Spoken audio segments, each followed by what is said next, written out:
All right, let's do it live on an eventful Tuesday at the Cross Country Mortgage Campus. Merely Beau, the great Z, welcome in to Cleveland Browns Daily. Your quarterback has spoken. Much of that has been transcribed, and we'll have that for you coming up at 2. You'll hear from your head coach here momentarily. Janoris Jenkins spoke as well, and probably a big load for him this week as we get into Thursday as well. So there's basically had an exclusive with him. Well, that's good. I felt bad for our guy. Same. Tough He spot, came to the right? podium, and as he's coming to the podium, 6 is coming to the other podium. Well, you know how this goes. Yeah. Yeah. Sad. Listen, whatever condition Baker is in, and by now most people have probably heard, we're talking about a torn labrum in his left shoulder is where we are at this point. He's going to play as long as he's able, as long as he feels good about it. But it's something that we'll see how the week goes and see how it progresses going forward.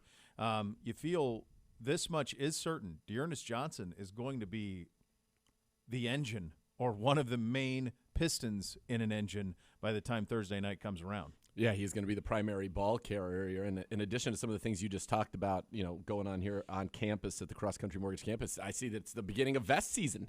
It is vest season. I had to blow some leaves off the vest over the navy quarter zip, right? It is the navy quarter zip. It's a good job out of you, yeah. Ah, beautiful. Yeah, but it was in the 40s as I was operating the blower this morning. That's right. In the 40s. Brisk.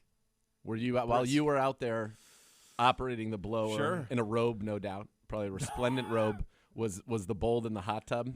He's got moved on from morning swims to evening soaks. An evening soak. Evening There's nothing soak. better. Yeah. He's Relaxes a you, big heats you evening up. soak guy. Oh, just kind of relaxes I you after shared a with tough you day how at he the was office. watching football over the weekend. Yeah. It's better than how I was watching Dad, you football. mind if I take a soak? Yeah, no, he's not in the hail. No, he was not in the hail. Not in the elements. Can you imagine going to him and go, here, you want to do a show in the elements? You want to do a show in the hail? He's not. He would have already had his own umbrella caddy. He would have. That person would have been there. Like Diddy used to Yes, have, like Diddy. Bentley. That guy. Yeah. Walk around like that. Didn't Ronnie Harrison have one on Sunday? He had he somebody did. off camera with he saw Sunday their Night hands. Football, Sunday Night Football. Yeah, I think you have that right. So, look, if you can't laugh amongst all of this, because it's just an incredible amount of injury that is stacking up for this football team. It's an incredible amount. 20 guys on the injury report. 20. Is it? That's a big number. I know that's that a lot. I know that it's around the league, that this is commonplace around the league, but I've never, not like this. There's nobody in the situation we're in. I mean, this reminds me of the 49ers a couple of years ago, where everybody of significance was injured coming off of their Super Bowl. It feels a little bit like that. Yeah, it was like, and for them, it all happened. I want to say in like week 2, week 1, where they played in New York. Yeah, MetLife, and that turf claimed many victims that day. It's stunning. And the good news, I guess, is that, we're going to hopefully get through this game Thursday, scratch out a win. If there's one silver lining, and I know that our defense has not played great the last 2 weeks, but when it has been dominant, we have won easily. If there ever was a game where you say, okay, Miles, Clowney, Malik's, Denzel, Newsome, Troy, JJ3, Anthony Walker Jr., Ronnie, Grant, this is the game that you must win for us. Yeah. If they don't score, we can't lose. That's correct. I thought a little bit like it reminds me a little bit of the Jets game a year ago, which we lost, where we didn't have any receivers that Baker had ever thrown to. And you remember how unique that game plan was for Kevin Stefanski, where everything was to the tight ends. Hoop had a big game that day. And you think about that's why. We were talking to Jake Trotter, and I said, okay, if we're without Chubb and Hunt, and nothing official on Chubb yet, but it seems to be trending that way, and we know Kareem's down for 46. He's out a while. So if we're out both of those guys, how do we even go about our business? What do we try to do offensively? Janoris is capable, sure, yes. but it's a big step back, obviously, from 2 of the top 6 running backs in all of the National Football League, and Janoris, who's really good, but not at their level, and I think that's fair to say. So how do you go about your business? How do you get the pass game going? You got a quarterback with a torn labrum in his non-throwing shoulder.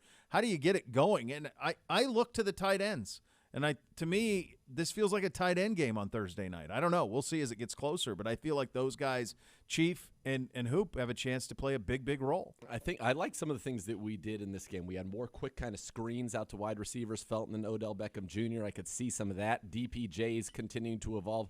Yeah, I think the Chief is our biggest mismatch, and he's a guy that I would like to see more incorporated into what we do. The Browns, obviously, the other thing about it is this offense and this system is supposed to carry on. Correct. Alvin Cook goes down, Alexander Madison steps in, and they just run what they were running before, and he gets all those opportunities. He put up over 100 yards in both of his starts filling in for Dalvin Cook, who comes back and rushes for 100 against Carolina. You look at the 49ers. It doesn't matter if it's Elijah Mitchell. If he goes down, then it's Trey Sermon. Now it's Elijah Mitchell. Maybe it's going to be Jeff Wilson. Or earlier in the season before he got hurt, it was Raheem Mostert. It doesn't matter. It's the system that allows, and Janoris is well-schooled in this system. He is talented. He is hungry. This is a huge opportunity for him. This is an opportunity that he has not yet had in the National Football League. No. To be the guy in a game. And so if we see Denver come out and 6-2 us, it's going to be tough to run, but we've got to get creative. We've got to be able to beat a team playing a 6-2 front against us. We've got to be able to beat it. Yeah. 6-2-3, we have to be able to beat that through the air. We have too many talented guys, and that's where, to me, Chief comes in, get him running on a safety, get him running on a linebacker, figure it out, make them decide, and then let's go ahead and get it done. He's certainly who you circle back to. You circle back to him and Hoop, and Hoop is due for one. That those guys are people that you can count on. You're going to have to throw the ball. I'm fascinated to know how Denver is going to attack it with the fact that Chubb and Hunt aren't there. Do they play it the same way? Do they dare us to run the ball with Janoris? And I think if we do, we'll be very, very successful. He has been someone who has put yards on the odometer anytime he's been given the opportunity. He's been impressive at every opportunity, and now this is a very, very big one for him going forward. But what it looks like is fascinating Thursday. It's one of those where it is simply put, just cobble it together and find a way. Yep, is what it is Thursday. It does. I mean, this thing can be 6-3 for all I care. It doesn't matter. It can be 3-0. Fine, but that's what this is. That's kind of where we're at in the season. Then you get that extended mini bye, and maybe you get a little healthy. But again, this is a week where we're talking about cobbling it together, and yes, there's great validity to what you're saying in terms of cobbling it together, but at the same time, this is a team that is pretty healthy on defense, with the exception of Jeremiah Owusu-Koramoah, which is not to say that's not a big loss. It is a big loss. But this is a team that needs to be able to dominate defensively. This is not a great offense that's coming to town. Yeah. Jerry Jeudy, it sounds like, will not be ready for this game. They have a two-headed running back committee that has been successful, Melvin Gordon and the rookie Javonte Williams. You've got Cortland Sutton and Noah Fant that you have to worry about. Teddy is a guy that will take what you give him. We bust coverages. He will make us pay for that. But we should be able to defensively put the clamps on this team. I mean, 3 teams in a row have done that to them. Especially in the red zone. They've been able to move it a little bit, but in the red zone they've been shut down. I was curious about, interesting. I was thinking about the weather for Thursday, and there is rain in the forecast. Great. Light rain throughout the day, and then light rain in the late evening. Looks like stopping theoretically right around 8 o'clock, but I'm sure you guys were all doing this on Sunday, and I'm sure it didn't say hail. So did not. No. Not in the forecast. No. So this could be one of those cool, muddy games where this could be sloppy. And honestly, this is not one. We talk about holding accountable and judging us against the best teams in the league, as we've tried to do for the first 6 weeks of the season. This ain't that. This is survive in advance mode, man. This is survive in advance. This list of injuries, and I do wonder, is there something that is causing all of this? It's so many, and it's not just us. There's other teams, too, that have been ravaged by injuries. I can't think of any that's been hit as hard as we have, but there have to be some that are similar. But the amount of injuries in this league this early in the season, it's remarkable. I mean, just last night you saw Taylor Lewan go out in a very scary injury. Unfortunately, he's okay. You saw Caleb Farley, their first-round pick, who had been oft injured coming out of college, ACL. He's out. Dawson Knox, who's had a great season for Buffalo, broken hand. I just think it's a rough game. I think that it is – everybody's getting bigger, stronger, faster. I think that the lack of playing in the preseason and the lack of hitting in camp. I think it just takes some time for the bodies to get calloused. And in the case of a guy like Richard Sherman, coming off of your couch, regardless of how you're working out, and then trying to play 2 NFL games in 10 days is hard. Yeah. It's hard. I don't know. I think we've had some bad luck, obviously. I mean, great misfortune with the way that Baker initially injured his arm. And John Kelly, who we mentioned, who was that great preseason game against the Giants. John Kelly has been called up. Kareem put on IR. Yep. So we know he's going to miss time, but Kelly had that nice game there. I think the thing that is going to be interesting is it's going to be D'Ernest. It's going to be Kelly. And I think D'Ernest, his pass blocking is why he was the third down back in this last game, and I would imagine he will be again. I wonder if Felton stays exclusively at receiver or if he maybe this week gets a little bit of action at running back. But my expectation is that it's going to be D'Ernest and John Kelly getting the reps at running back. I'll tell you this. Whatever it is, I have full confidence in this coaching staff to find ways to put people in a position to succeed. Yes. And then it's just a matter of, can we execute them? When you watch our game back, plays are out there. You just have to make them. And no matter who the running back is, if we can protect it up front, you will find ways to put people in space to make plays. So I have confidence in that. And you just mentioned, I mean, I have full faith in D'Ernest Johnson. Same. I think Felton is incredibly intriguing, both out of the backfield and at receiver as well. So I think there's a lot of things that you can do there. I have confidence in that. This is a tough spot in regard to try to get a win. Let's go to Coach Stefanski, who's at the podium now. To really know if he can go, he's going to have to throw it hard and see how that shoulder fits. Is that kind of the plan, is to let him really let it loose and see how it feels? Yeah, I think with Baker and with all these guys, it's a short week. So you got to get out here and see how they look today, see how they look tomorrow, and then make a determination. He said he still expects to play. Do you have that same expectation? I think you guys know Baker. He's a fighter. He's as tough as they come. I expect him to fight like crazy to get to Thursday. I think that's a great message to our entire team, and we've talked about that as a team. You got to, on these Thursday night games, you got to fight, scratch, and claw, because it's hard, but it's hard on both teams. Will you have Nick Chubb on Thursday? I'm going to rule Nick out. Baker also said it's his decision whether he plays or not. Is that accurate?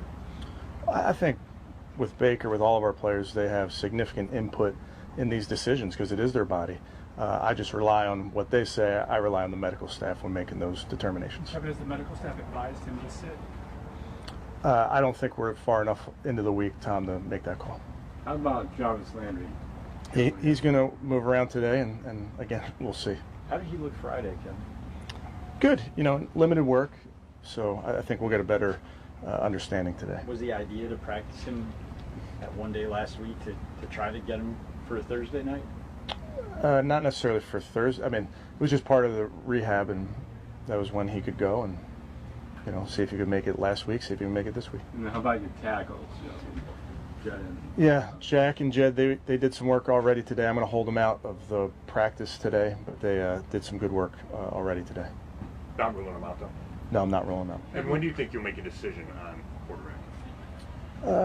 I think over the next 48 hours, probably. Before Thursday, you think? Is that 48 hours? I don't know. I'm trying to think. Any math majors? Yeah, in the next couple days. When you signed and brought Case Keenum here, you would think that this would be a situation that you'd be very comfortable sliding him into. What is your level of confidence in if he would go out there on a short week and play? Tony, honestly, I have a ton of confidence in all of our backups. I really do. I think these guys stay ready so they don't have to get ready. I think they do a great job in the meeting rooms, on the practice field. So, specifically to Case, he's a pro. He'll be ready if we need him, and that's no different than a lot of these guys. Will Odell practice? Will Odell practice today? I'm not sure exactly how much he's going to get done. We'll see. But a chance to play Thursday? Yeah. Well, what stands out to you about the Broncos?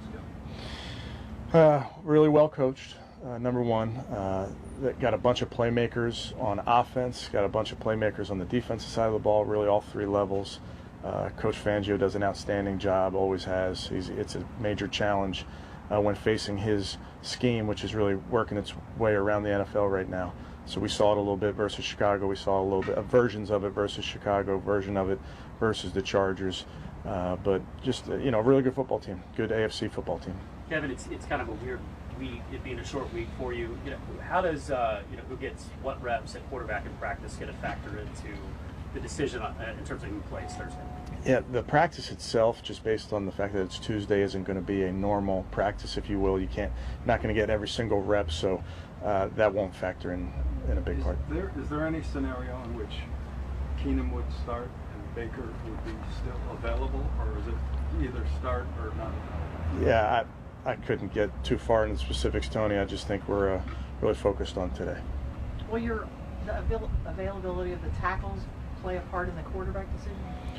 I think, I don't want to say specifically yes, Marla. I think all of this, at every position, we take everything into account when making these decisions. Kevin, I know the turnaround to a Thursday night game is quick, but because your guys' bye week is so late this year, is there some benefit to the timing of kind of getting that little mini bye after this game and the timing of it all? Yeah, I think where this is placed is helpful to having, a week 13 bye, week 12, 13. So, yeah, I think this Thursday week being somewhat in between is helpful.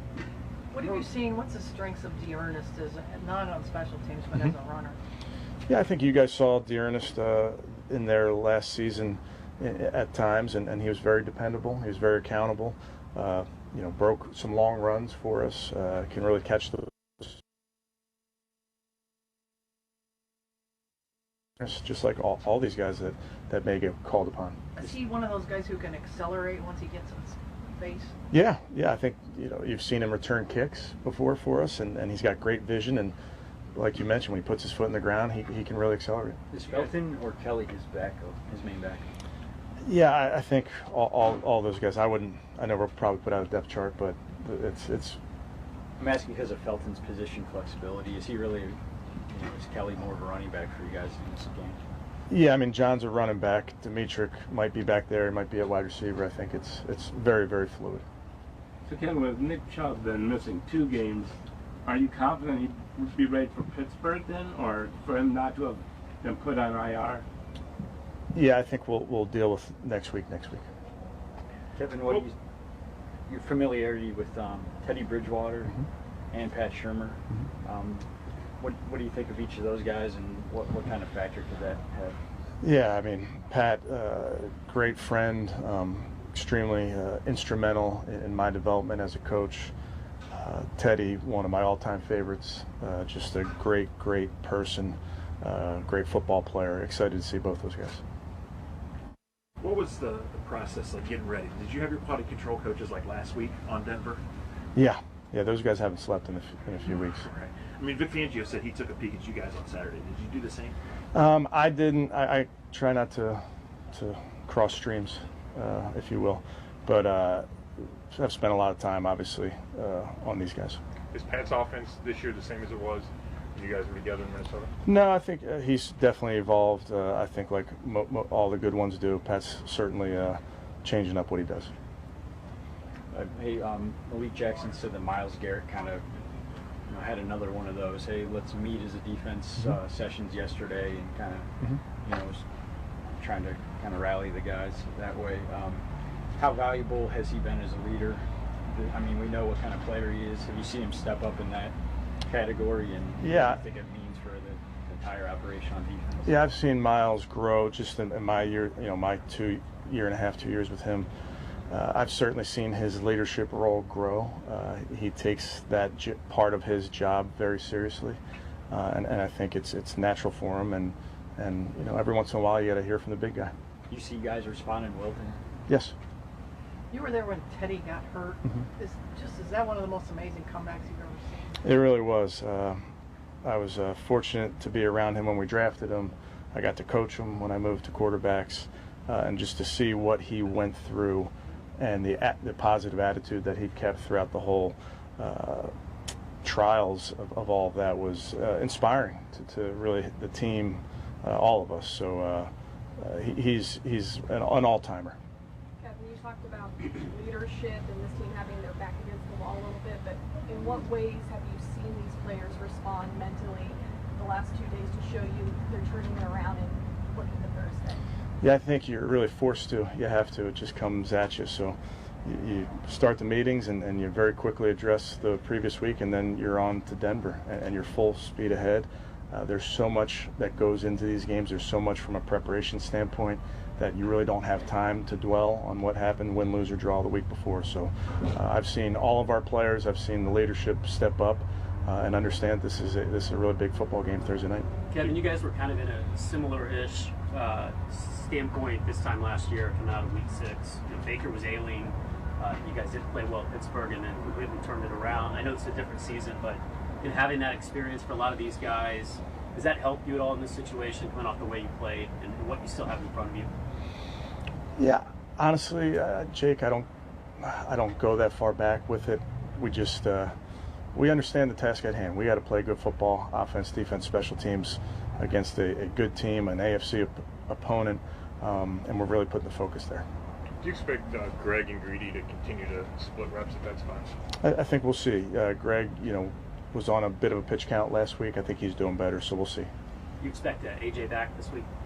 Another one. I've got to get through today, especially see him move around. And what has Donovan shown you the last couple of weeks? I think those are his two most productive games, at least from a number standpoint. Yeah, I've mentioned it before. He's very, very dependable, and you don't know sometimes where the ball's going to go because you just don't know how the coverage is going to be on some given plays. So he's worked extremely hard this entire season, had some opportunities last week and the last couple of weeks, and he's made the most of them. That's kind of what he does. You guys, it's every week it's a big name dominant D lineman or edge rusher, but how much goes into planning for Von Miller and why? Yeah, a lot goes into planning for him. He's a special player, extremely disruptive. He gets a lot of attention from opposing offenses, incredible bend, just the physical skill set and traits. I don't see any difference from 5, 6, 7 years ago with him. It's really, really impressive. Good. Okay, thanks, guys. You're up. All right, there's Coach Stefanski from the podium. A lot to digest there. We will do so after this quick timeout. You're listening to Cleveland Browns Daily on 850 ESPN Cleveland.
Beau Bishop here for Raising Cane's. What do you do when you combine the best ingredients with the best crew? You get Raising Cane's quality chicken finger meals just for you.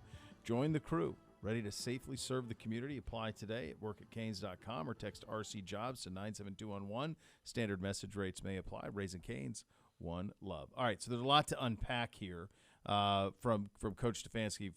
Primarily what we expected, Nick Chubb officially ruled out of Thursday night's game. So officially you will be without Chubb and Hunt, and so it will be the Dearness Johnson show. Primarily John Kelly called up from the practice squad as JOK and Kareem go to IR, so they're out at least 3 weeks each for both of those guys. So that's where you stand on that front. He also mentioned that Jack and Jed both worked, that Baker would be limited, but that he would do work, and they would take that as it goes. And they asked him, the reporters asked him 48 hours. That would put you to game day for him making the decision on if Baker would play or not. There was some interesting news on Jarvis potentially playing this week. We'll see on that front. I hate to get my hopes up on any of this stuff because it's all been so bad, but I suppose you could look optimistically at Jack and Jed getting back, and maybe you get something there. But this is tough. If you were to say, okay, who do you think, like Odell, I do think we will have Odell. I do think that we will have J.C. Tretter. Tackles, don't know.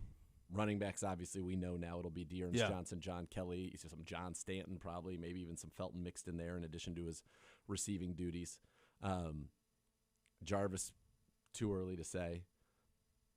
But again, defensively, you should be in pretty good shape. Yeah. I mean, no JOK, who is our highest graded defensive player. Sure. And leading tackler on the team, which is pretty remarkable when you consider he really didn't play much in the first 3 games. But leading tackler on the team going into the injury. So that is a big loss, but you're right. Other than that, you're intact on the defensive side of the ball. The other thing we learned is that Coach Stefanski is a fan of Ghostbusters. He mentioned crossing streams. You don't cross the streams. You don't cross the streams, dude. I haven't seen that in a long time. I need to run that back. Great. Black Cobra, my oldest son, is being one of the Ghostbusters guys for Halloween. So wow. Had a conversation the other day. One of the local media members downstairs doesn't think it's a Halloween movie. What? Yeah, sure. Why? I mean, I don't know when it came out originally. I don't. How do you define a Halloween movie? Is that does it have to be just scary or just a horror movie or?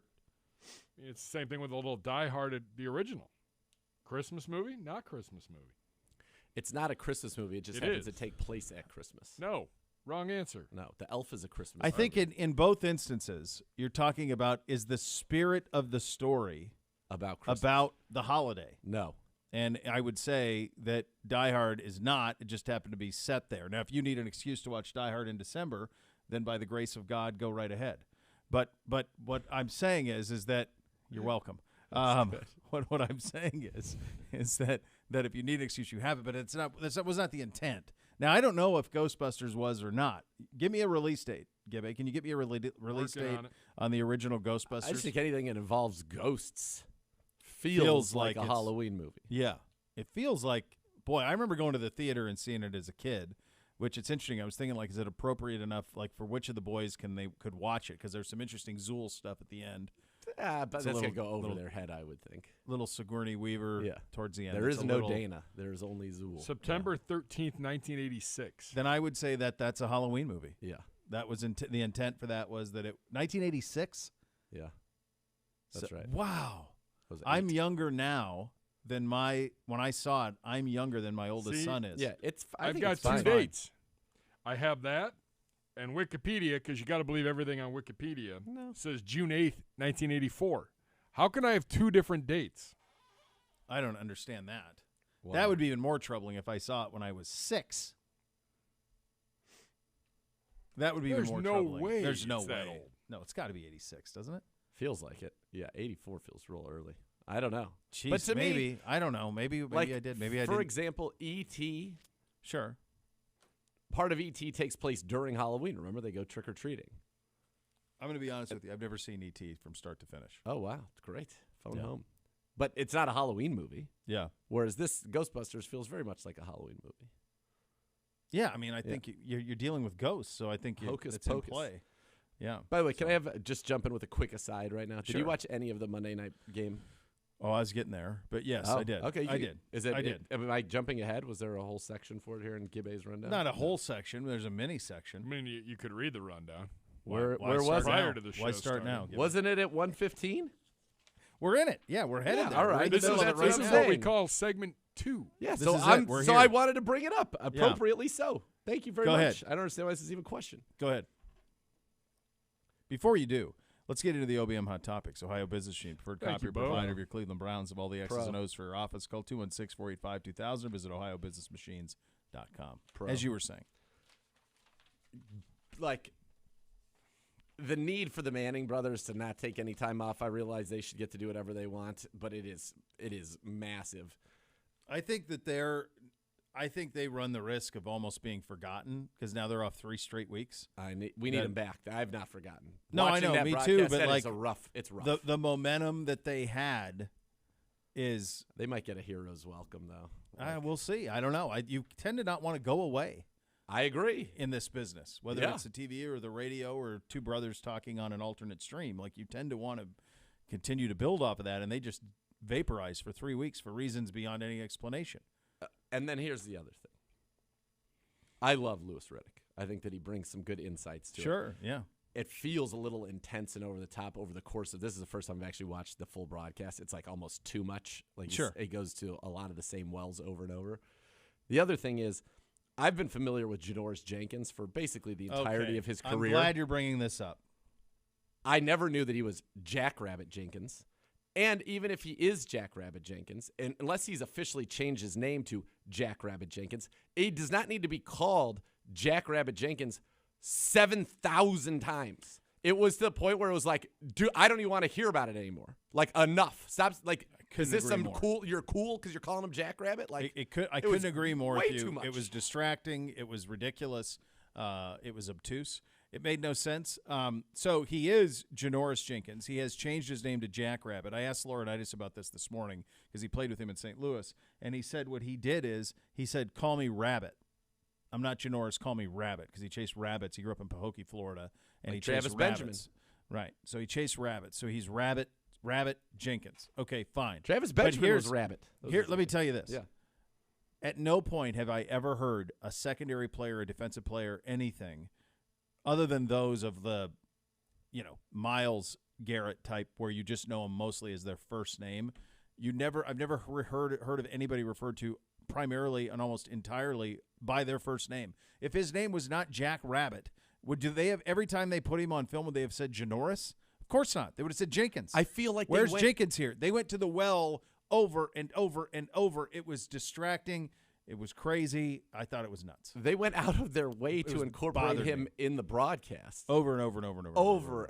It's almost like they thought it was funny, but I don't know. They felt played like they straight. thought they were on a huge, it's like that Lou Riddick was bringing something to us that we never knew about. Right. But, once you drop it once, okay, cool. So he likes to go to Jackrabbit. He's Rabbit. Okay, fine. Like the cover 2 invert that they played that he blew the coverage. Where he blew the coverage. They kept saying Jackrabbit. Then on the sideline, now he's talking to Jackrabbit. We put Jackrabbit in a position that Jackrabbit's not familiar with. Sometimes Jackrabbit's going to make the wrong decision because Jackrabbit's not used to playing cover 2 invert with the safety that Jackrabbit's never played with before. Well, it was insane. I turned it off. I took notes of it. I said, what are they doing? I was so annoyed by the Jack. It's not even like he's the Honey Badger who's established this nickname, but it's a great nickname. Correct. It was just out of nowhere, and I would venture to say that no word at all, not even score, which is a typical go to the break. Here's the score. No word was said more on that broadcast than Jackrabbit. I don't have a problem with that. Which shouldn't be. No, should not be. No, I agree. I agree on that. I agree on your comments of the broadcast. I would also say that what Derrick Henry is doing is unprecedented from a human standpoint. There isn't precedent of a 6'3", 250-pound man who Mike Vrabel said after the game he is willing and able to carry us, and boy, does he. He doesn't get hurt. He appears to be someone who is impervious to pain. He can run over you. He can run by you. He can run past you. You don't catch him from behind. From a physical specimen standpoint, I don't think we've ever seen anything like it in the league. We've never seen anything like it. The best I could think of, and I don't know if you've ever had the occasion to be alongside Eddie George in person? I don't know if you've ever have. I have. Yeah. So chiseled out of stone. He is chiseled out of stone. He's 6'3", but Eddie's about 235. So Derrick Henry is 6'3", 255. And so it's runs. And runs. So it would, to me, if you took Eddie and Earl Campbell and combined them, that's what you have with Derrick Henry. And if there is anybody who needs to be in the conversation of most valuable player in this league, it's him, because I don't even know what they would be without him. I really don't. I think it's a bad division, but they're 4-2. I know. He's on pace for 2,200 yards. Buddy, he has 10 rushing touchdowns right now. 10. Oh, I know. You have him in fantasy? In one league, yeah. Wow. In another league, I went against him last night. My oldest son went to bed last night. He's up 38. And he goes, you don't think there's any – he had like 144, so he had himself a nice week. He goes, you don't think there's any way that Derrick Henry can score 40, do you, Dad? And I said – I go, well, he goes, he has before. And I said, yeah, I know. I said, I'd be surprised. Buffalo's defense is pretty good. That's a lot of points for a running back to put up 40-plus. And he got up this morning, and he came in, and he goes, Dad, did Derrick Henry get 40? And I said, yeah. And he just turned around and walked out. I mean, he steamrolled Micah Hyde. By the way, shout out to our guy, Jordan Poyer. Nice interception early in that game from Cleveland Brown. Good man. It's nuts. Everybody knows he's getting it. Yes. And it doesn't matter. Does not matter. Kendall Lamb sighting, by the way, in that game, too. Kendall Lamb. Yeah. Got that job after he caught a touchdown against him. They said, let's get some of that magic here on this Titans team. Right. Interesting day on the morning. Guys commenting on football when Taylor Lewan played for the Bills. I was unaware. Chris Broussard. I didn't realize he was even still talking about sports. I didn't to be perfectly either. Honest. That wasn't meant in any. No, he was an NBA insider, guy. and I know he's a Cleveland guy, but he's an NBA insider for a long time. And then this is what happens: like you just put guys on shows to have opinions. Well, once Taylor Lewan went down, the Bills. But it wasn't even like it was even. It wasn't even like it was a slip of tongue. It was very clearly he read that Taylor Lewan had been hurt. He thought that was assumed that he played for the Bills. Not great. Erroneous. By the way, 100% agree with the call to go for it on 4th and yes, of course. Now, what I would have done, of course, he just slipped. Even though Simmons blew the play up, if he doesn't slip, he's going to push himself forward. Of course, for a yard. Boy, he's something, isn't he? He's good. He's really good. That touchdown on the one that Jackrabbit fell down because Jackrabbit's not used to playing that coverage, and so Jackrabbit came up instead of falling back, and then Jackrabbit has to have a little bit of ball awareness, keep his eyes downfield. Jackrabbit didn't. No, Jackrabbit was looking the long way and went away and allowed for probably the easiest throw that Josh Allen to Cole Beasley, Cole Beasley because Jackrabbit wasn't there, and had Jackrabbit been there, then it wouldn't be there, and therefore Miss K, who is very competitive about her fantasy football team, was up 15 in a PPR league with Cole Beasley and the kicker for Buffalo against Henry, and she still prevailed because of Jackrabbit. Jackrabbit didn't know the coverage, unfamiliar with that safety. Jackrabbit's never been asked to play that before. He had to get a talking to on the sideline from the coach to explain to Jackrabbit that, hey, when you play the cover 2 invert, you're actually the deep half. You need to maintain the depth and stay outside Jackrabbit. Jackrabbit said, but look, this guy was running inside. Jackrabbit had to follow him. Jackrabbit let Cole Beasley run free. Thanks, Jackrabbit. Tennessee is 4-2, and in that division, that division's trash. They could easily win 12 games, and I don't think they're that good. I think this is the worst of the 3 years that they've had a run. This is the worst incarnation of them, but it might not matter. No, Wentz is actually playing decent football, so maybe I saw the PFF guys like him, but it's still there's a lot bit of it chance. is who he played. I mean, he played Houston, so what are we? Yeah. What are we doing? There's some teams around the league who have just flat out quit. By the way, a team who has not quit and who is thriving, the Baltimore Ravens, will be without Ronnie Stanley, who has not played since week 1. It has not stopped them. He is now officially out for the season. Okay. Yeah. I kept waiting for, Marcus Peters isn't playing for them. They're basically playing the old running backs. Who's next? Le'Veon Bell, Devonta Freeman in the mix. Who's next? Is DeMarco Murray around? Is he around? God, can we get him some carries? Murray. LaShawn McCoy, does he have some carries left in him? What about Marion the Barbarian? Priest Holmes? What about Marion Barber? Marion Barber? Fine Minneapolis boy. That's right. Get those guys in. I mean, anybody. You got 10 carries, you can go play for the Ravens. Let's go. It's crazy. We'll meet the Broncos coming up next. You'll listen to Cleveland Browns Daily on 850 ESPN Cleveland.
When you're dedicated to bringing the best value to your customers, you've got to do a little work. Northeast Factory Direct, founded on the principle that quality shouldn't have to cost you a ton. They prove it every single day. They keep the overhead low, they buy by the truckload, and they pass the savings on to you, the customer. During Northeast Factory Direct's garage sale, you can find queen pillow top mattresses starting at just $3.99, double-sided pillow tops for $6.99. And when you buy that queen prestige mattress for $6.99 or king prestige mattress for $7.99, you're going to get a bundle of free stuff. Set of sheets, 2 pillows, mattress protector. Big win. Check them out, West 140th Street in Cleveland, Lakeland Boulevard at Euclid, or Freeway Drive in Macedonia, or shop them online anytime at northeastfactorydirect.com. Before we meet the Broncos here, did you guys see the ratings for Cowboys-Patriots? I did not. 23.8 million.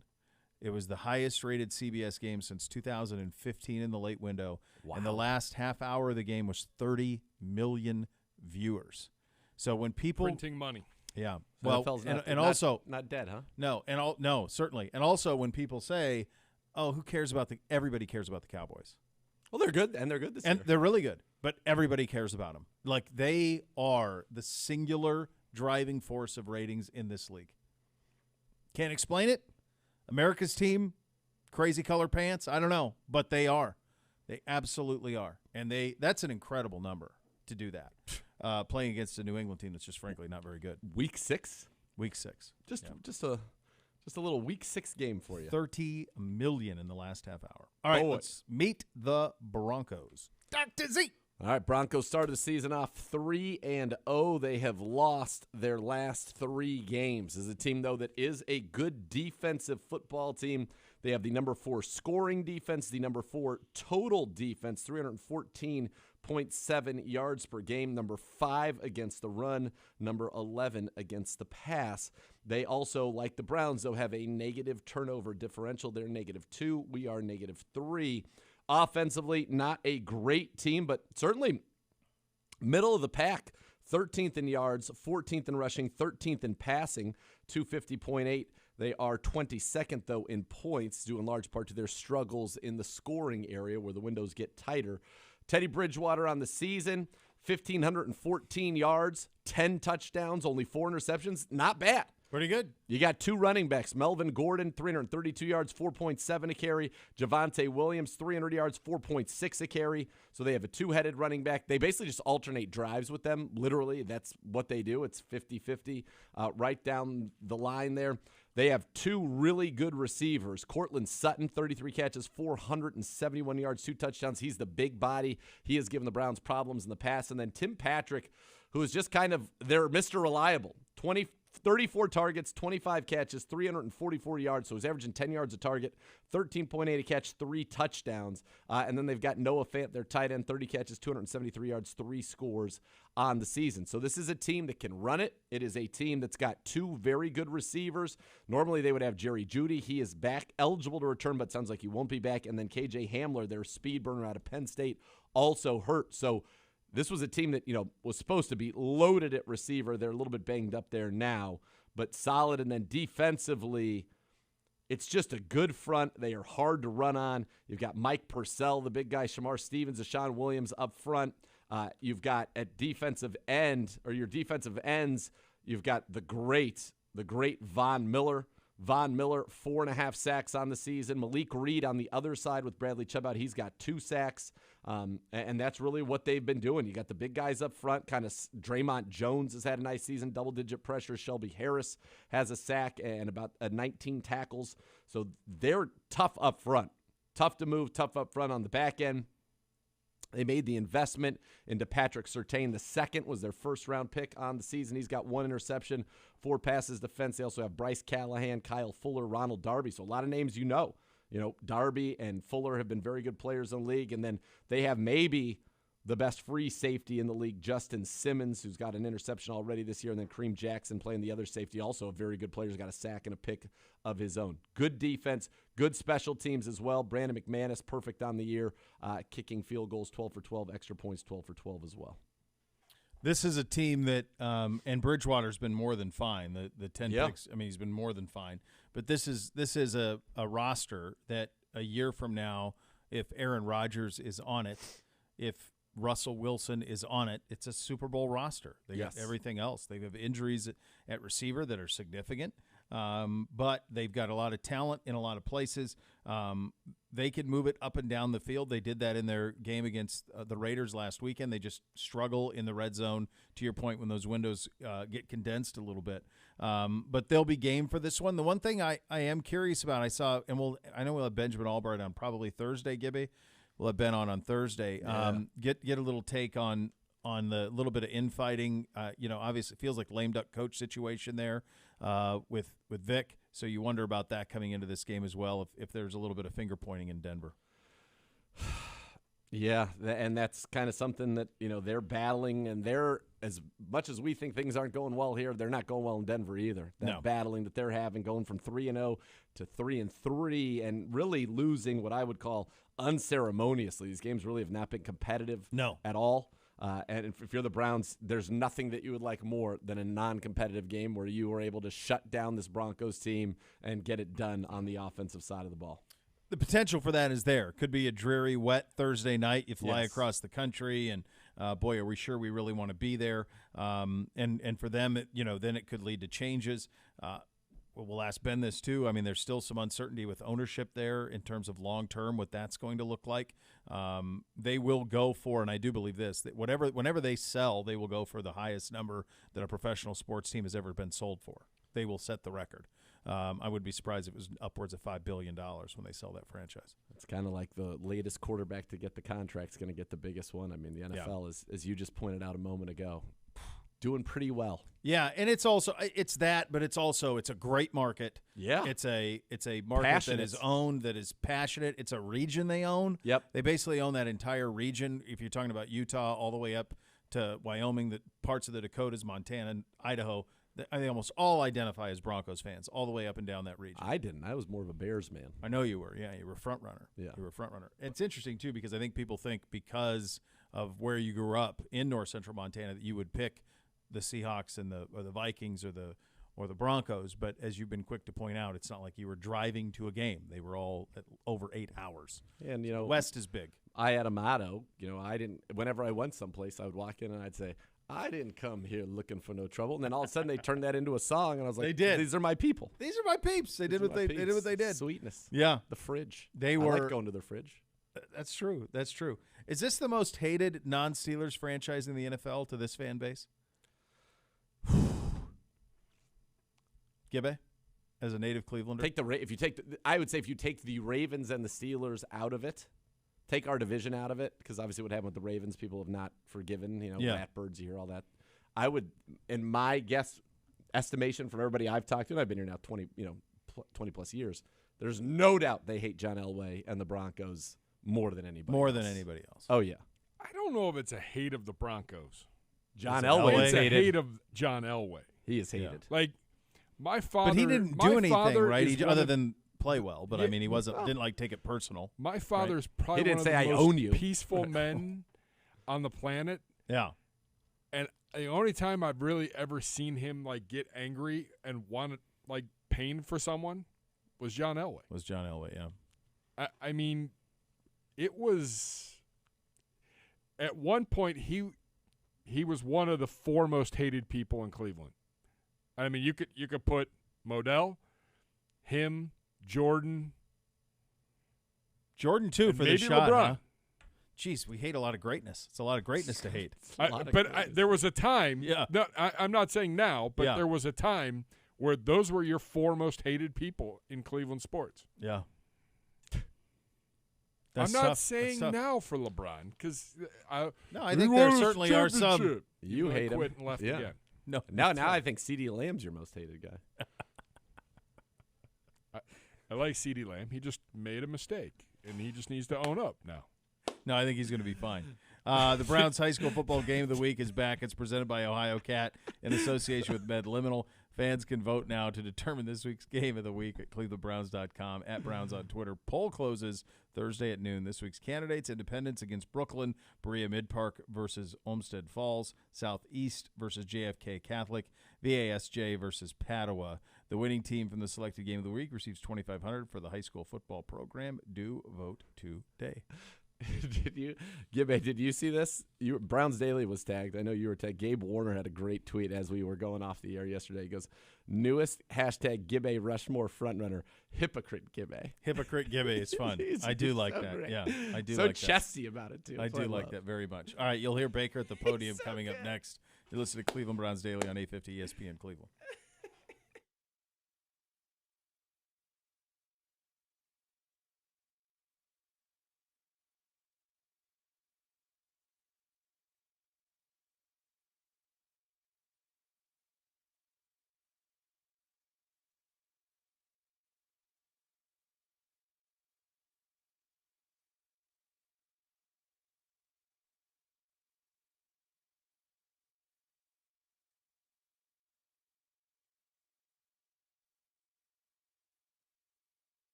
EOXvantage has the local presence and the global footprint, trusted by some of the world's biggest brands. This is a testimonial from EOXvantage client Ed Scheel. Ed is the Vice President of Skyward Specialty Insurance. He says, quote, "The tools we've designed with EOXvantage are real business changers that open the door for us to all sorts of valuable opportunities and efficiencies. They help our team members stay on the same page while collaborating remotely, make it easy to communicate with customers, cut way down on manual data entry and associated input errors, and cut off processes and response times. Operationally, it's a brand new ball game for us." And you can learn more about EOXvantage by visiting www.eoxvantage.com or call 216-298-1616. Again, that's 216-298-1616. Here's Baker Mayfield at the podium. Baker, how's you guys are down 9 minutes. Left shoulder feeling? Today's better than yesterday, that's for sure. Just kind of back to the basics, trying to get the inflammation down and see where it goes, one day at a time. You still expect to play Thursday night? I do. Baker, have you been advised to sit that a week off would do you some good? I'm not going to get into the details of that stuff. What I decide and what our team decides of the people I trust is going to be wholeheartedly for the best of my interest in mind, so we'll talk about it and go from there. When you play with that injury, Baker, how does it hamper you? I just think I got to be more conscious on like any scramble drills or not taking extra shots that are unnecessary. Just protecting myself for longevity wise of my career. Are you going to practice today? That's to be determined, so we're still talking about that. Baker, will you be having surgery at some point? That I have no idea. Okay. Yeah. We talk about the physical side of it. What about the mental side? I know it's probably hard to sleep, things like that. How do you kind of deal with that side of it? Yeah, sleeping's not exactly ideal. I can get comfortable, I can fall asleep. It's just once I wake up for that first time, go from there. It is what it is. What was that pain level like Sunday on the field? That was up there for me. Yeah. It's definitely different than the last one. Can they manage the pain for you? Like, is there a regimen to help you deal with the pain so you can keep playing? I work with my physiotherapist Dave and do everything I possibly can to do that. After that, it's just pain tolerance and wanting to be out there for my guys. Why is it so important for you to be out there every game? I think that sets the tone. Obviously, if I was in a physical state where I wasn't able to play to the best of my abilities and I was hurting the team, I wouldn't do that because I care about winning and I want to get this team the best position to do that. So I want to be out there. I want to get healthy. I want to do all that. So that's just what it's about. Can you get healthy though by keep playing? Like if you keep playing, can the shoulder get better or at least to a point where it's not where it's at now? Can it improve? Obviously, it's kind of common sense. If I don't take shots to it, it can get healthy. So. Hey, Baker, what do you guys have to do to improve on fourth down? Execute and get the first down. But okay, obviously, but execute our job and just get the first down. Baker, how are you going to balance? You're not 100%. You don't want to hurt the team if you're not playing at 100% versus you want to play and you feel like you can help the team win. Is that something you're going to decide, today, how it feels in practice, later on in the week? Kind of go through that decision-making process for you because, you haven't missed a game due to an injury, I think, since 2013 at Tech.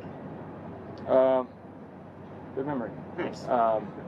It's just evaluation. It's a short week, so I'm gonna, we're preparing for everybody to be able to play, and that's how everybody needs to prepare regardless. That's the nature of this league. We've had a lot of guys had to step up in different positions, and everybody's got to be locked in and know their job, know what's supposed to be going on, what we're trying to get accomplished. So we're doing that in the QB room, and we'll see how it goes. From a pain management perspective, does it feel now like it did before Sunday, or does it feel closer to Sunday at this point?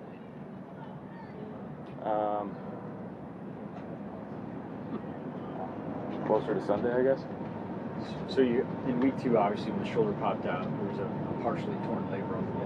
What feedback did you get from the MRI yesterday? I know you're having another one looked at, or you're having the MRI looked at again. Yeah, from week 2, it was actually completely torn. There was other stuff that was frayed within it.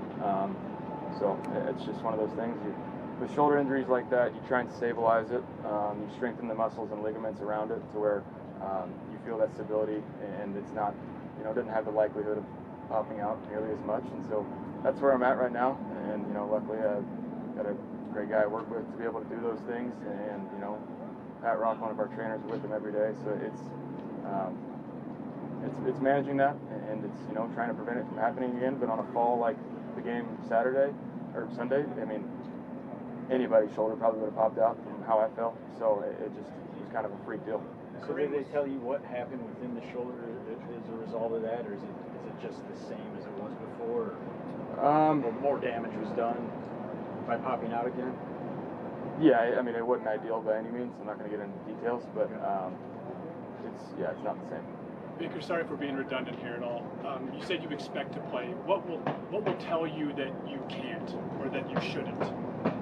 I think whenever you decide to get some of these reps and throw the pads on and simulate these throws, these game throws, if I'm not able to do and be 100%, then that's where I'd be at.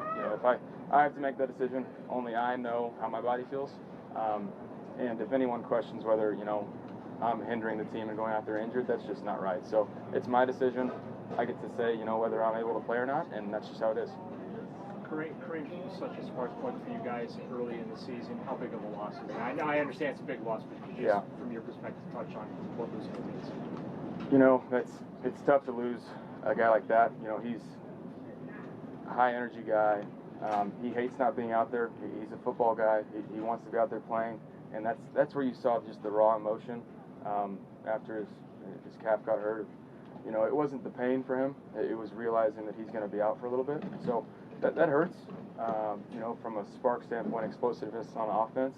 But, we're coaching our next guy up to be ready to go. And, we're going to have to get prepared with whoever we have with there.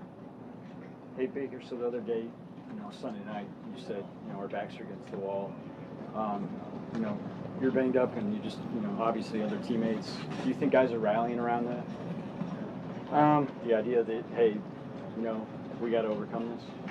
Yeah, I mean, no one's going to give us, any mercy or feel bad for us. So it's, I'm not doing it to send a message. I'm doing it because we need to win. We're 3-3, and the most important game is the next one, and we need to go out there and do our damn job and find a way to win on a short week. So it's as simple as that, and that's a part of the culture and winning mentality mindset that we've been trying to build here is you should want to be out there. You should want to be playing for this team. You should want to be fighting for the guys next to you. And if not, then that's not the type of guys we want here. So we're trying to continue to build that mentality and that culture. Hey, Baker, how do you balance extending plays, kind of protecting that shoulder, and also not leaving yourself vulnerable to getting stripped? It's just ball security. I think it was just pure laziness with not having two hands on it. Those guys are going to be coming after me. So especially with those guys that the Cardinals had up front, they're going to be pursuing. They're going to be trying to, if they miss in the first one, they're going to gang up and rally to try and tackle. So got to have two hands on the ball and just take care of it. And you mentioned Odell was deep. I think he was on that first one, right? Yeah. How close were you to being able to get that ball there? Pretty close. I mean, it's half a second, milliseconds, whatever you want to describe it. It's very close. Do you just push the fact that you don't have a game until October 31st after this, out of your mind because, thinking like how much better you could... No, I got this game on my mind and this one only. Well, I was just thinking how much better you could be with a rest. I could care less. I'm trying to win this one. During a typical week, is it worse after the game and does it get better? And what days do you usually feel best if there is a day? It just depends on the game, the flow of the game. Back in 30. On it, did I not? It's a bunch of different variables. I can't give you a straight up answer. Very good. Do you know if you get Jarvis back this week? I don't know. I think there's a lot of things that are going to be decided later on in the week. What kind of boost would that be? I mean, obviously getting Jarvis back, that helps with the mentality and, obviously tremendous player, but leadership-wise, losing a guy like Nick and Kareem and, we're banged up, so Jarvis to be able to show up would be huge, obviously. You're up. All right, there is your quarterback. We're just a little more than 48 hours away from playing a game, and obviously a dinged-up group of Cleveland Browns trying to get through this one and survive and advance. We'll have more on that in just a second. Injuries during childbirth require experienced counsel. Call the lawyers at Elk & Elk for clear answers to what happened during your child's birth. Elk & Elk is a proud partner of your Cleveland Browns. Mike Pereira in about 15 minutes from now, and we've got a lot of questions for him. Yeah. We have that to look forward to, which is nice. You listen to Cleveland Browns Daily on 850 ESPN Cleveland.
Certainly lots of bad advice out there about gambling, from secret methods to picking lottery numbers to betting big when you're on a roll. These myths can lose you money, and you get a lot of trouble. So before you wager, find out what's real and what isn't at keepitfunohio.com. Mike Pereira going to join us here in about 15 minutes from now. Before we do that, some of the comments from Baker Mayfield. I think that the thing that lots came out of that, obviously, the torn labrum is the most obvious one. That what I think is interesting, though, is the – you'd have to talk to a medical expert, but what is the danger of playing with it or not? And I would assume with most stuff like this, if he does do something with it, it would be surgery, and then he'd be done. So it's either play with it, and we're in week 6 for the next 11 weeks at least, or, and hopefully more with the playoffs, or you're having a surgery and you're done, right? I mean, is that kind of where you're at? I think that those are two possibilities. I would say the third that, again, and this is, I'm no doctor or expert, but my guess. You could have played one on TV, though. My guess is that there might be a third option that would involve intense physical therapy to strengthen the other supporting muscles in the shoulder. Oh, there you go. To try and prevent future pop-outs or to provide more stability to the shoulder than you currently have otherwise. And so that might be the third option. Like, hey, let's give it 2 weeks here to just really try to build some stuff up in here and help provide some stability and support as opposed to, just going right at it. Now, they have the harnesses for this. I had dislocated my left shoulder in a WrestleMania incident those many years ago. Really? In the year. Interested to hear more about this incident because I did not realize you were a participant. Well.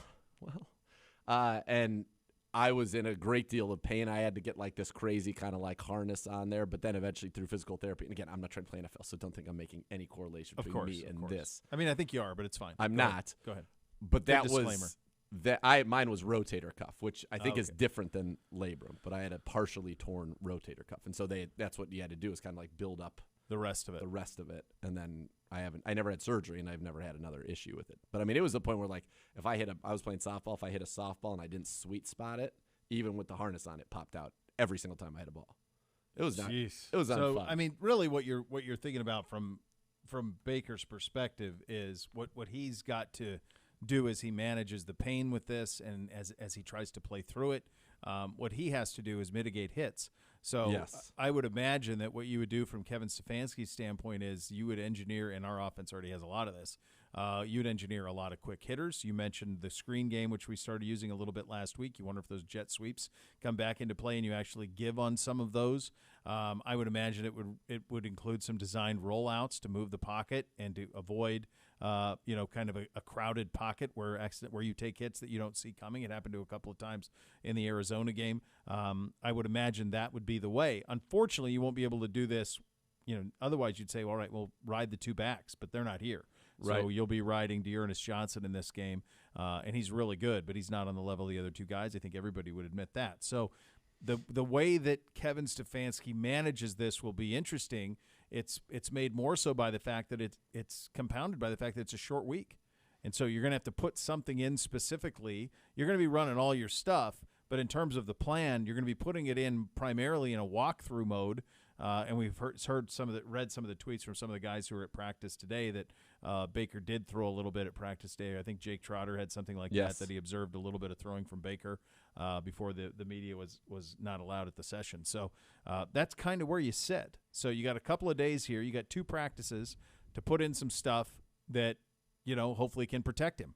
You're going to lean on your core competencies heavily in this short week, and you're going to have some wrinkles that you think are specific, and there will be advanced scouts that have been preparing for this short turnaround. This has been on schedule the whole time. So the Browns will have some things that they think match up very well. But, yeah, if Baker is to play, you do need to manage this and manage the contact that he takes, which is easier said than done in the National Football League. This is a very violent, contact-filled sport.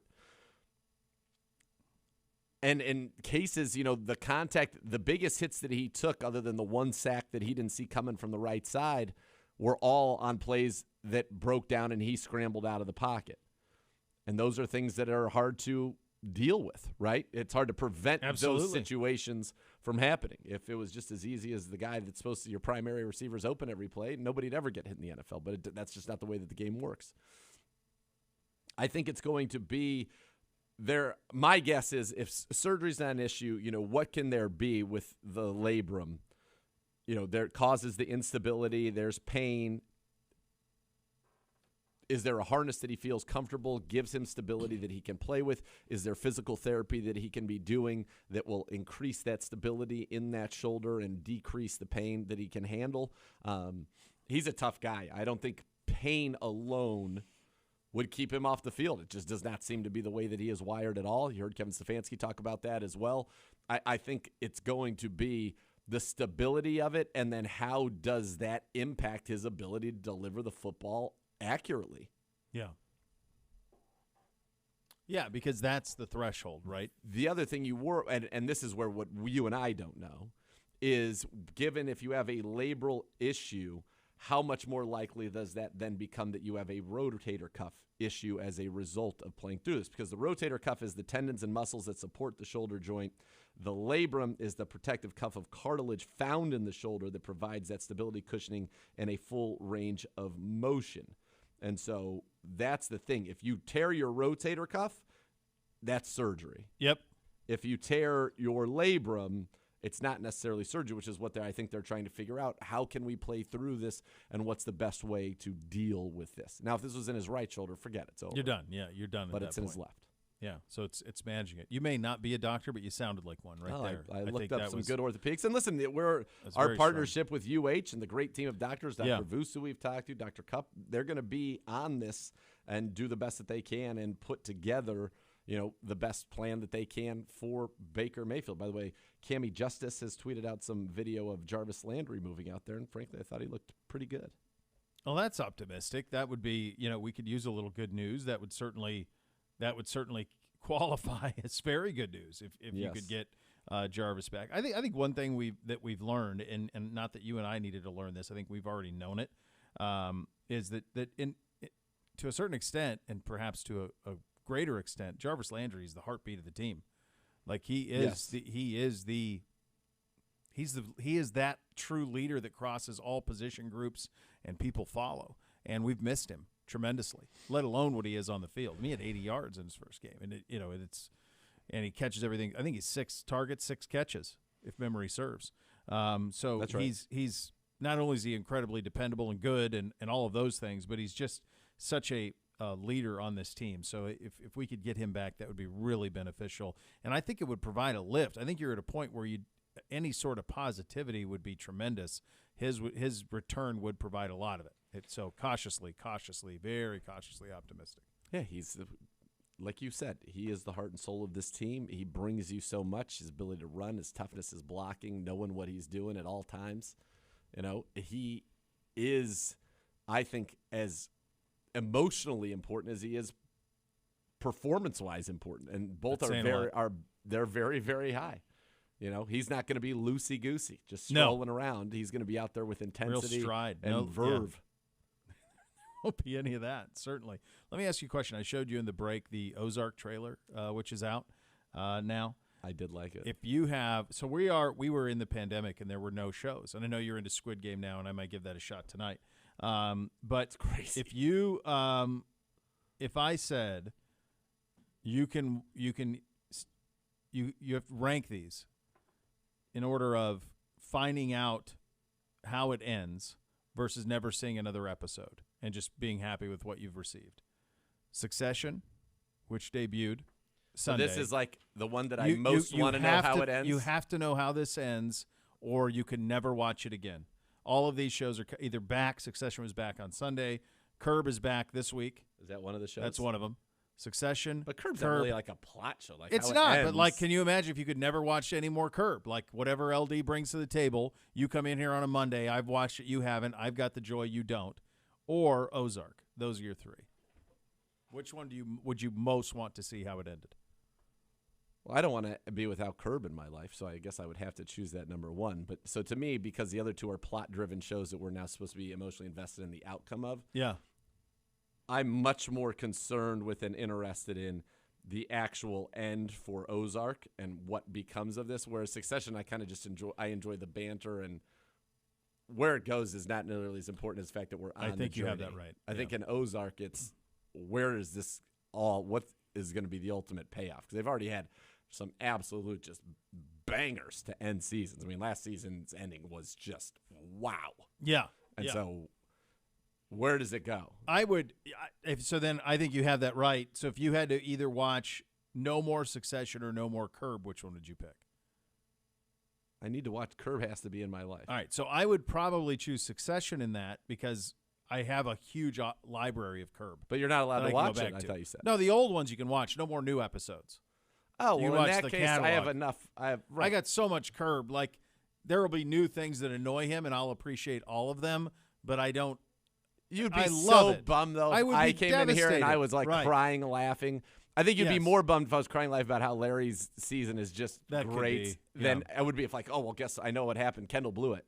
Yeah, but I think Succession You know what I mean? Succession's almost turned into that. Like the comedy of it, I enjoy as much as I don't care about who runs the firm. I hope the dad wins. I think the kids are awful, but in terms of from the standpoint of like an enjoyability like the lines in Succession are pretty good. It's great. It's great. Curb. They're both great. And we're going to be doing, I'm sure, Curb recaps again. The line of the show. I mean, think of all the joy. There's like a lot if you of didn't, joy. if you watched none of Mocha Joe, if you didn't know about the key to great coffee is the beans, Larry. The beans. Yeah. If you didn't know about the Mocha beans, Joe was strong. There's no question. Yeah. No more Leon. We went a long time without any TV, and we're going to end up having a lot of it here in the coming months because man, everything's caught up. It's a delight. Yeah, everything's caught up. It's a delight when we have Mike Pereira on. Remember, he was emphatic about the Sky Judge the last time we had him on, and we'll ask him, are we any closer? That is coming up next. You'll listen to Cleveland Browns Daily on 850 ESPN Cleveland.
Beau Bishop here for Raising Cane's. So call a timeout, make the right play, score some hand-battered chicken fingers on the drive with Raising Cane's chicken fingers.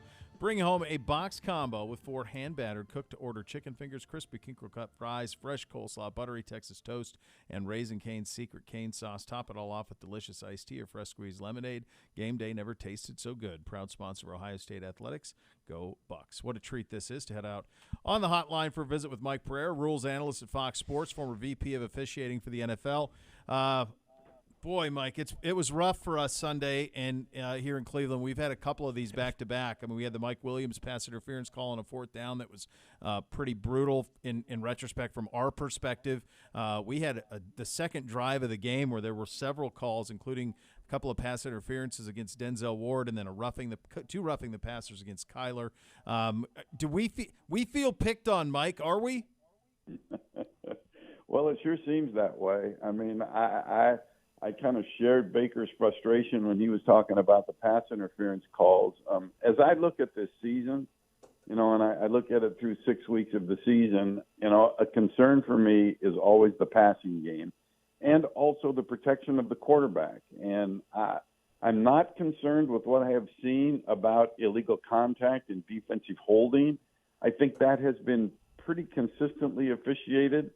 But I can't say it's the same with pass interference. I mean, it seems to me that, we're suffering through a stretch here where we're just having a difficult time with some calls. I mean, the pass interference, and I don't remember the players, but it was, a big call on 4th down. I think it's defensive pass interference when I thought it should have been offensive pass interference. Yep. And I think probably everybody in Cleveland and probably everybody that was watching the game on television, everybody that was in our booth getting ready for our game, thought the same, and it's just very frustrating. And I'm the first to say that was my position. I was a side judge, and it is an incredibly difficult call to make. I mean, there's so many moving parts, but it still seems to me that we've been, and I say we, it's not me anymore, but I still feel like I'm part of the officiating brotherhood.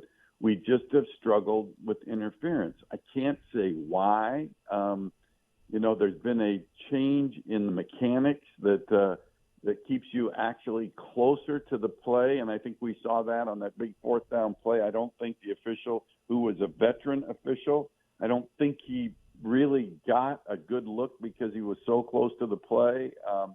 And maybe that's a part of it, but I had a discussion early this morning with some people involved in officiating, and I do think that there's 2 areas that need to be looked at here to try to put extra emphasis on training, and that is pass interference, and that also is roughing the passer. I mean, It seems to me the needle has gone a little too far. I don't know why. It's not a point of emphasis, but the needle seems to have swung a little bit to more protection, and the calls that are being made that, I don't think have to be made. It's funny how I look at them now. I sit in the studios in Fox with Dean Blandino, and he and I used to obviously run the programs, and we look at the calls now, and we used to grade calls, and we look at the calls now, and you would grade them correct or incorrect. We're looking at some of these pass interference, and we just say to ourselves, would you have downgraded the official if he wouldn't have called that? And so many times we're saying now, no, which means we really don't think it should have been called. So I do think, and I share Baker's frustrations and the Browns fans' frustrations. It's really difficult. I will tell you, it's really difficult, but it seems to that a lot of the calls have gone against the Browns. They certainly have, Mike. And I have a question for you, because that one came on a 4th and 5, and it was A.J. Green was our corner, Mike Williams was the receiver. The ball ended up being thrown, I want to say, 30-something yards down the field. It was kind of a heave.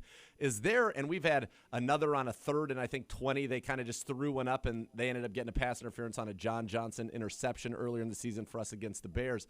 Is there anything where, you kind of talk for the officials, at least when you were doing it, or that you know of now, where you say, all right, this is a 4th down play. This is a game-defining play. It needs to be a real clear foul, especially if they're just kind of chucking it down the field to pull the flag out. No, I mean you are aware of down and distance on the field, but that has more to do with the type of play you're going to face. So if you're a downfield official and you say it's, for example, you just say it's 3rd and 9, then you're anticipating a pass play. Yep. If you say it's 3rd and 1, you're anticipating a run play, but not as to, whether it's 4th down and let's call it differently or look at it differently or make it be bigger.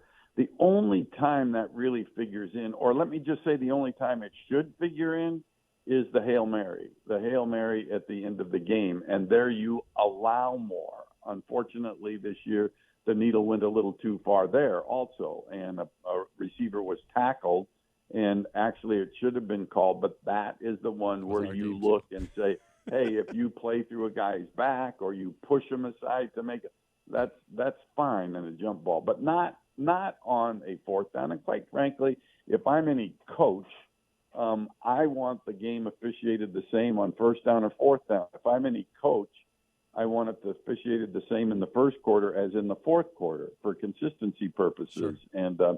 And that to me was always the concern of the coaches, the inconsistency from game to game. Offside in the kickoff called in the 1st quarter, same thing in the 4th, not called.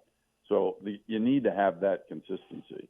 Mike, are you concerned about the spirit of the game? And the reason I ask that, and we're talking about pass interference, which we've been dinged for a bunch. Nathan brought up a couple of them. There were a couple more in the game against Arizona this weekend. There's one where it's 3rd and 19, and Kyler Murray just gives DeAndre Hopkins a chance, and it's essentially a jump ball. I mean, it's a punt, it's an interception, and you kind of get a bailout call there, and that's similar to the Mike Williams one in the Chargers game. Is it time to maybe redefine pass interference? The NBA has that clear path rule where, if it's a clear path, then you're going to get the ball into free throws. Is the spot foul still appropriate for pass interference as the league is now being ruled? Well, as far as I'm concerned, it was never appropriate. Yeah. I was one that was in the corner of saying that the pass interference penalty is too punitive. And I said it for a couple of reasons. One being is it just doesn't seem logical to me that, a guy could pull on a jersey and maybe it's a foul on a pass that might not have been caught, and yet it could be a 45-yard penalty. And I would tell the competition committee, I sat through way too many situations where when I ran the program where a 40-yard mistake was made. And that's like a 40-yard chunk of yards for, a penalty that was incorrectly called. And that to me is way ridiculous. And so I always said, can we go to the college rule and make it a maximum 15-yard penalty? And I would argue we're so out of balance here. Offensive pass interference creates a 10-yard penalty without even a loss of down on maybe a pass that, wouldn't have been intercepted anyway. So it's to me, it's just, in my opinion, it's not a good rule. It puts more pressure on the officials because they understand the magnitude of the penalty. But the argument that I always got is that, you would take away the deep vertical passing game. And I would say, how? And they would say, well, because the defender will just tackle the receiver. And I said, do you watch football on Saturday? Do you watch college football? If you're close enough to commit pass interference, you're trying to make a play. Yeah. Very seldom do you ever see somebody just reach out and tackle a guy because he beat. And then I even said, look, I'll say, okay, if it's a deliberate act of tackling a player, then we'll make it a spot foul. But I couldn't get it through. I couldn't get the committee to really support that notion and take it to the ownership. And I think it should have been. And people ask me, if I was commissioner for a day, which I wouldn't want to be, unless I was paid 365th of what the commish makes. And you let me change one rule, that would be the rule I would change. Yeah, and it makes a lot of sense. Then I'm sure probably the next thing on your agenda would be something we talked about on this show, Mike, a couple of years ago, which is the notion of having a sky judge who can just buzz down and say, actually, you know what, that wasn't pass interference. Let's just pick that flag up and keep the game going just to get all of these things right. And my question to you is this imminent? I know there's somebody who's there on game days, but it's more about, correcting a spot as it is to changing a call that is made erroneously. Is there something to this coming? And I would imagine with, gambling becoming, legalized and a bigger part in the league, gambling sponsors for teams and leagues, that there's a lot at stake to make sure that these calls are actually gotten correctly. What do you think about the Sky Judge, and are we knocking on that door, hopefully? Well, I think we are knocking on the door, which I give the league credit for. They call it a video assistant, and the video assistant happens to be the replay official. And if you throw in New York, then you've got New York involved. Everybody seems to be involved in the calls nowadays. And in this video assistant role, he can actually change a call on the field or assist in a call that's made on the field. And we've seen it happen a bunch of times. So you get a sideline catch that's ruled a catch, but then you get a clear look and you see that it's not a catch, that the second foot was out of bounds. And another official comes down and looks, the video assistant chimes in and said, hey, that pass is incomplete. And then you'll hear the referee say, after discussion, the pass was incomplete. So that's fantastic because it eliminated a challenge. And if it was a change of possession play, it eliminates a review. And then you get the situation where they have an expedited review. So you get a play that, that would go to review and they see it's normally a change of possession play and doesn't involve a challenge. And they see that the call on the field was incorrect and they can change it. Instead of going to the monitor, the referee just says after an expedited review, the runner was down at the 1 yard line. Great stuff. Helps the pace of the game. I think that's fantastic. But so far, what they've done with this video assistant is basically just to get involved with plays that involve the ground, the line, planes. That's it. Not into the judgment area.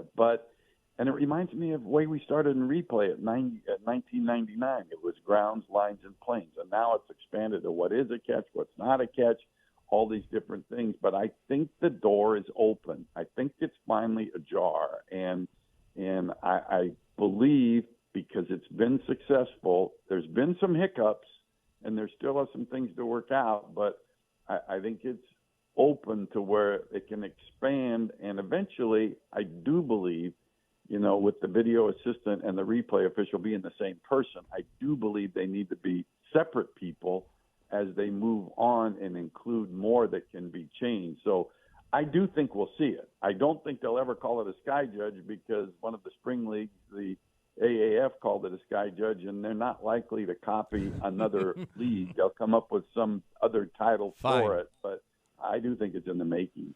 Which would be so good because even in our game, and you mentioned the two things you were talking about, pass interference, that could have ultimately won the game for the Browns against the Chargers. And then this week, not that we were going to win and it had any impact on the outcome, but there was, and I'm sure you've seen the gif of it that's gone around, where Malik Jackson got called for roughing the passer on a play where he pushed Kyler Murray so hard and so forcefully that he didn't even fall down. He didn't even go to the ground, and they called that roughing the passer. And it just feels like that's one where it's just easy. If everybody watching the game is like, that's crazy, that there should be a mechanism where somebody can say. I use it. You say everybody, I do this. If 50 drunks in a bar don't think it's roughing the passer, then it shouldn't be roughing the passer. There it is. Fine. I mean, that's the standard. If we use that standard, we correct everything. And I you're talking now into areas of judgment. But, they tried to make pass interference reviewable 2 years ago, and it was a disaster. Yeah. But it didn't have to be a disaster. It didn't have to. If you just take a look at the plays involved with Cleveland so far, the problem with what they did 2 years ago is they attached a different standard to it in replay than the standard that the officials use on the field. So pass interference for the officials to call it on the field was one thing, but then in replay, in order to change it, it had to be bigger. It had to be bigger. It had to be really huge for you. So poor Al Riveron, and he took the brunt of the criticism. He's trying to gauge what is this standard that's bigger than what they call on the field. Had they just said, okay, it's pass interference, whether it's one frame or not, whatever, if it is, it is. If it isn't, it isn't. And just keep it the fine line the same way you look at it on the field, I think it would have been successful. So will they come back with that again and try it? I doubt it. But if they do, I think it would work. It just has to be, it is or isn't, and it doesn't have to be a bigger than normal foul to or lack of a call to correct. So we'll see. It's good. Listen, technology's getting more and more involved in the game. Right now, they've got communication going to New York, going up to the replay booth. All the officials are connected together. The replay booth is getting in more and more involved in spot fouls and all this stuff. Man, when I officiated on the field back in the mid-'90s, before we had replay, before we had communication systems, you had to make the call yourself, and you had to adjust your flag to the right spot. And I'm starting to think with all of this help, with all of this feedback that's coming in, that in a way it's allowing officials to be more dependent on the input that they're getting from up above. And while correcting obvious things is great, I'm a little bit concerned about the pace of game and the other people getting involved in the decisions. But we'll see. It's new, and it's a good step. But we'll just see how it all turns out. Mike Pereira, you're the best, and you can catch Mike and the gang on Thursday Night Football, Browns and Broncos. Thank you so much for your time, sir. We greatly appreciate the perspective. Well, I hope that when I finish the game on Thursday night that we don't have one single pass interference call that we're talking about. It would be nice, and it would be different for you guys. It would, yes, quite. The great Mike Pereira. Thank you, sir. It's the punitive nature of defensive pass interference and roughing the passer. It typically happens in third or fourth down. Game-changing. It's typically long, third and long, fourth and long. It's desperate times, and it's a get-out-of-jail-free card. And it can't be that. That's not the spirit of the game. No. That's not right. And I hate everything is engineered to protect the offense. I get it. We all like offensive football. Fine. But this is game-changing stuff that's happened to us this season. We beat the Chargers. We're lucky it didn't happen against Minnesota. Very lucky it didn't happen against Minnesota. Well, kind of did, though. Remember, they called the one on the interception would have ended the game. No. What I'm saying is that it didn't cost us. Didn't cost us. That it didn't cost us against Minnesota. It cost us against Kansas City, and it helped set a tone Sunday because that second drive doesn't happen without all of those penalties. There is no second drive. So this is game-changing stuff. Get it right. Get it right. That's why I think you need to be able to get into that judgment area on this, and you need that person in the sky to say, no. I just think he's the czar, that's the boss, final answer.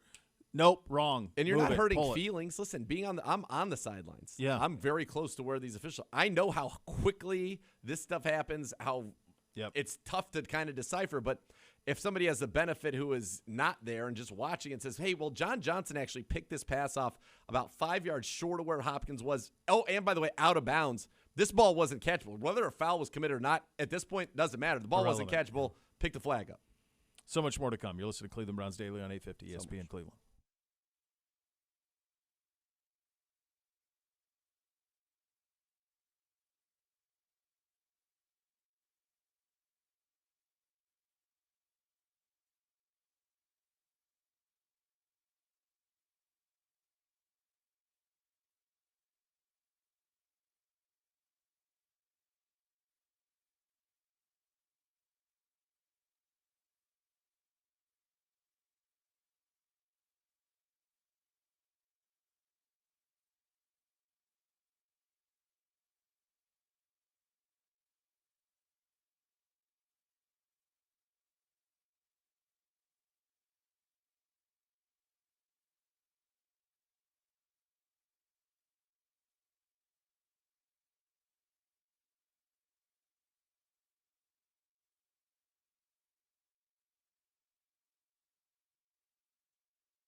Don't miss the Kevin Stefanski Show. It's tonight on the University Hospital's Cleveland Browns Radio Network. Greg Newsome and Coach will join us to preview the Broncos game on Thursday night. Little angry runs on Good Morning Football. Let's have a listen. Donovan Peoples-Jones, expecto Patronum. Apparently his Patronus is a Mack truck, because that was unbelievable. He took some Polyjuice potion and changed into Peyton Hillis. Look at him screaming. He's like, stop making fun of the second book. I know Chamber of Secrets is the worst of the 7, but it has a lot of great character development. 1 minute. The People's Champ just lowers it and trucks him. Better be Peoples-Jones. There it is. Akio Scepter. Send it to Cleveland. Congratulations, Donovan Peoples-Jones. We will see you on Thursday night. 50 points for Cleveland. That is the thing. It goes right to Cleveland. Angry runs. Avada Kedavra. See you next week. Kyle's enthusiasm for that's unbelievable. It's great. They did. Are you guys familiar with the '80s Stallone vehicle Cobra? I am. They did that on the rewatchables last week. Him and Simmons. Oh, it was good. Yeah, I bet it quite was. good. I bet it was. The absurdity of that movie is, and I just love that movie for the absurdity. I haven't seen it in 30 years, but it was spectacular. He overcomes a lot of odds, as I recall. Lots. And it's a menace. It's a heck of a menace he's got to deal with. That Night Stalker guy. That guy Yeah. has a lot going on. A lot of blades involved.